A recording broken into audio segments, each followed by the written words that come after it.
Ferrari's 2025 season has already been a rollercoaster, and Lewis Hamilton is right in the middle of it. From the highs of his first sprint win in red to the lows of a shocking double disqualification in China, Hamilton's journey with Ferrari is proving to be anything but predictable. Setup struggles, strategy missteps, and a lack of pre-season data have all played a role in Ferrari's rocky start. But is this just a bump in the road or a sign of deeper issues within the Scuderia? Let's break it all down. Before we start the video, please take the time to like the video and subscribe if you like our work. We're still a growing channel and we would appreciate it a lot. Thank you, and let's dive in to the video.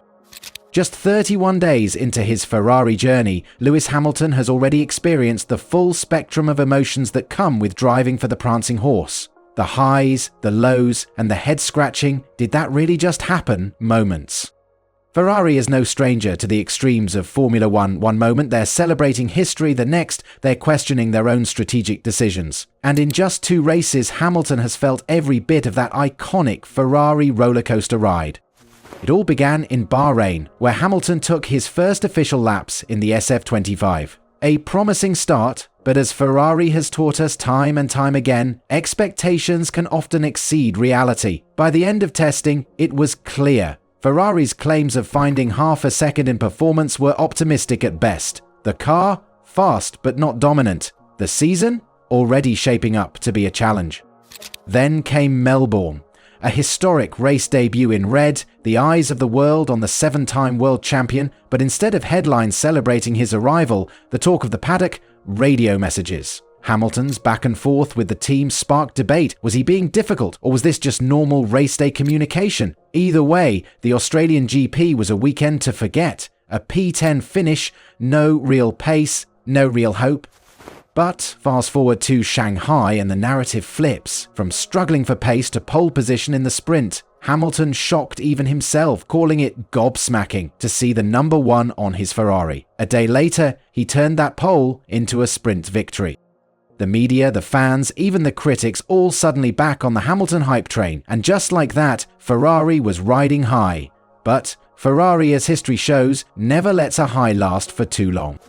Setup changes after the sprint compromised Ferrari's race pace. Hamilton, unable to recover, finished in 6th place. But what seemed like a difficult day was about to get worse. Much worse.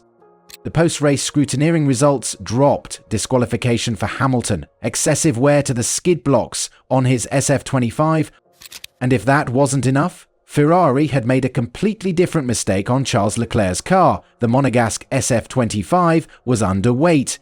Another disqualification. Team principal Fred Vasseur admitted it was a genuine error, stating there was no intent to gain an advantage. We'll learn from this mistake. But was this really just an error? Or was it something that could have been avoided? Sky F1's Ted Kravitz pointed to Bahrain testing as a possible root cause. Hamilton, due to a technical issue, never completed a full race simulation in pre-season testing. Could this lack of data have led to Ferrari's miscalculation on ride height?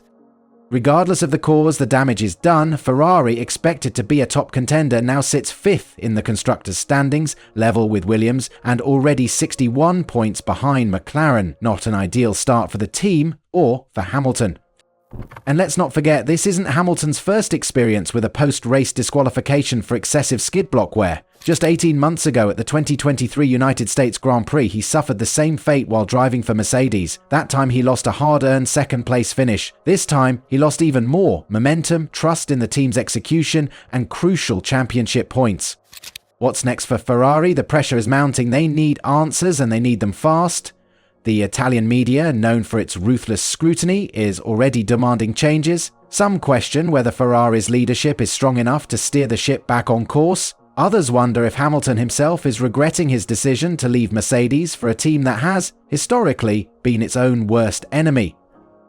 Hamilton, however, remains optimistic. A champion knows that success isn't built in a day, and he's no stranger to adversity. But with McLaren surging ahead and Red Bull still in the mix, Ferrari cannot afford any more self-inflicted wounds. For the tifosi, the passionate Ferrari faithful, the emotions have been a mix of excitement and exasperation. They welcomed Hamilton as the missing piece of the puzzle, the champion who could finally bring Ferrari back to the top. Yet the early struggles are a stark reminder that one driver alone cannot fix the deep-rooted issues within the team. The strategy mishaps, the technical errors, the constant battle between expectation and reality, it's all part of the Ferrari DNA. As the season progresses, Hamilton's patience will be tested. Will he be given a car that can fight for wins consistently, or will he become another legendary name who fell short in Maranello's quest for glory? The ghost of past Ferrari champions looms large. Fernando Alonso, Sebastian Vettel both came close, both left empty-handed. Hamilton, at 40, doesn't have time on his side. Ferrari's double disqualification in China has set off alarm bells, but it also presents an opportunity. The mistakes are out in the open. Now it's up to the team to respond. Do they make the necessary changes? Do they adapt? Or do they fall into the same cycle of disappointment?